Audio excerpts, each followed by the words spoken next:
S Majumdar কারোপ্র্যাকটিক Comilla Bangladesh. কি নাম? সুমন দাস। সুমন দাস, বাড়ি নাসিরনগর। তাই উনি আসলে সমস্যা হলে ওনার রাত্রে যখন শুতে যায়, শোয়ার পর অনেকক্ষণ শুয়ে থাকার পরে কোমরে ব্যথা করে, এই তো সকালে উঠতে গেলে ঘুম থেকে কোমরে ব্যথা করে। আর একটা হইল উনি কিনা বলে যখন বেশিক্ষণ বসে থাকেন তখন কোমরে ব্যথা করে।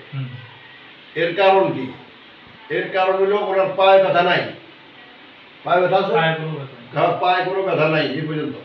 তো এর কারণে উনি গত বছর দেশে আসেন। দেশে আসার পর কি হয়েছে, এমআরআই করছেন। কোথায়? ঢাকায়। ঢাকা কোন জায়গায়? ঢাকা ধানমন্ডিতে এমআরআই করেন। করার পরে তারা বলছে যে ওনার কোমরের সমস্যা, লাম্বার L4-5S1 খারাপ নাকি? L4-5S1 ডিস্কের সমস্যা। ডিস্কের সমস্যাটা কেন হলো? কি কারণে ডিস্কের সমস্যা হয়েছে? আর উনি ডিস্কটা অত বেশি খারাপ হলে উনি এইভাবে দাঁড়ায় থাকতে পারেন না, সম্ভব না। উনি নাসিরনগর থেকে এখানে আসতে পারেন না একা, ওনাকে ট্রেসারে করে আসতে হইতো। ডিস্ক ফলস হয়েছে যে কারণে, সেই কারণটা হচ্ছে ওনার হিপ জয়েন্ট খারাপ।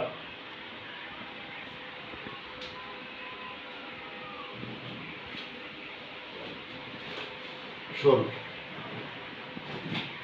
আমাদের এখানে যখন কোনো রুগী আসে, আমরা তার এমআরআই রিপোর্ট দেখার পরও আমরা কি করি? আমরা করি তার হিপ জয়েন্ট চেক করি। এভাবে চেক করি। এটা হিপ জয়েন্টটা এখানে আর ঘুরে না কেন? এটা ঘুরলে বডি লড়ে কেন? এটা দাঁড়াইলে বডি লড়ে কেন? এটা ঘুরাইলে পা ঘুরবে, বডি ঘুরবে কেন? এখানে বডি ঘুরতেছে কেন? তো ওনার এক সাইডে হিপ জয়েন্ট লেভেল 2+ হয়ে গেছে। আমরা ওনার চিকিৎসা একটু পরে শুরু করবো। হিপ জয়েন্ট অ্যাডজাস্টমেন্টের প্রথম ধাপ, প্রথম দিনের চিকিৎসা শুরু।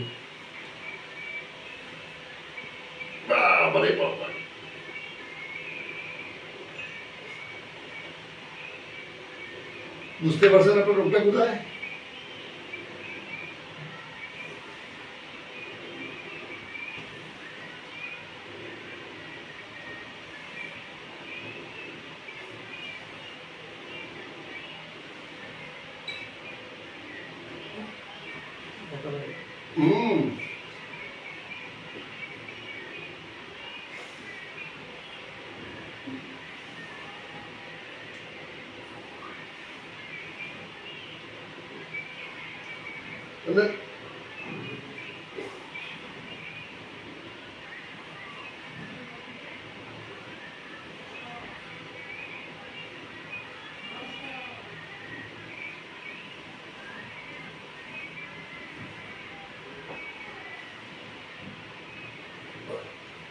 আর 1 বছর যদি চিকিৎসা না হইতো, ওই লেভেলে যেতে গা।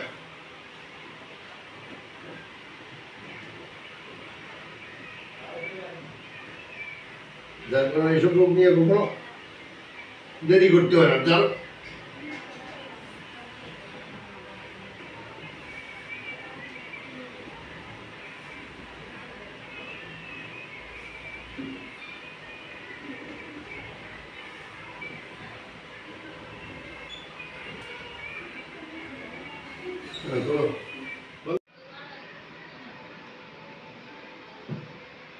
নরম, কোনো হাট করবেন না।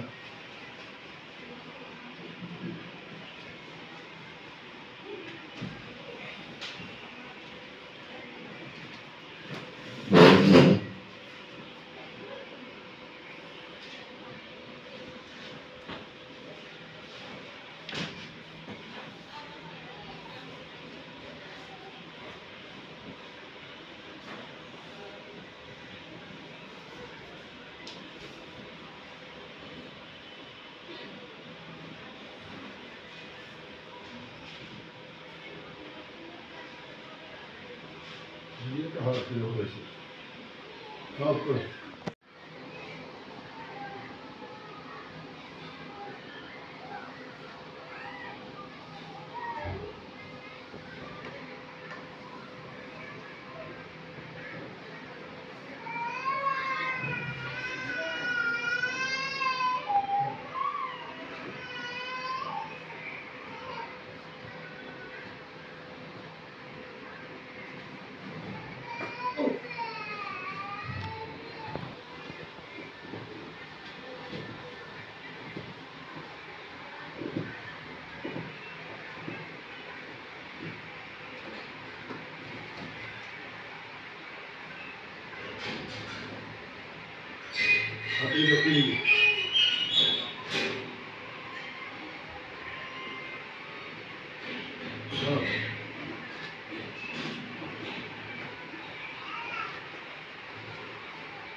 আমরা আজকেই প্রথম দিনের প্রথম সেশন চিকিৎসা শেষ করি।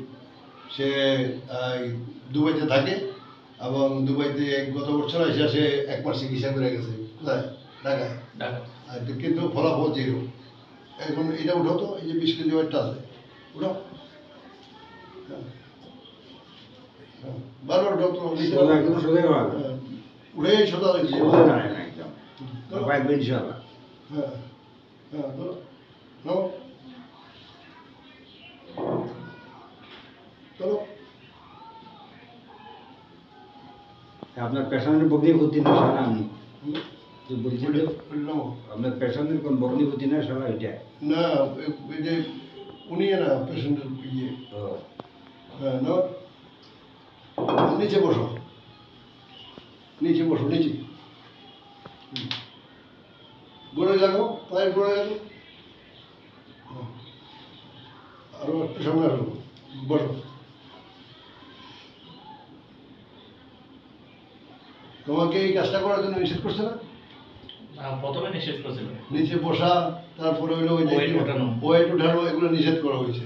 কিন্তু বাস্তবিক অর্থে তোমার যদি তারা রোগটা নির্ণয় করতে পারতো তাহলে এটা উঠাইতে নিষেধ করতো না। তারা রোগটা ধরতে পারে নাই, যার রোগটা জানে না, রোগটা সম্পর্কে বুঝে না, তো এই কারণে খালি তার এমআরআই করে মেরুদণ্ডে, তার হিপ জয়েন্টে কিছুই করার নাই, কিছুই করা নেই। এখন হিপ জয়েন্টে চিকিৎসা দেওয়ার ফলে সে রোগী অনেকটা ডেভেলপমেন্ট করে গেছে। তোমার কাছে এখন কেমন লাগতেছে? এখন ভালো। কত পার্সেন্ট? হ্যাঁ, 50%। 100-র মধ্যে 50 অযথেষ্ট, অনেক। 50% ভালো। 50% আশা মানে সেটা হলো কি লেভেল 2 তে আছে, লেভেল 3 কোনো যায় নাই, যার কারণে খুশি তো? হ্যাঁ, খুশি। আচ্ছা, ঠিক আছে।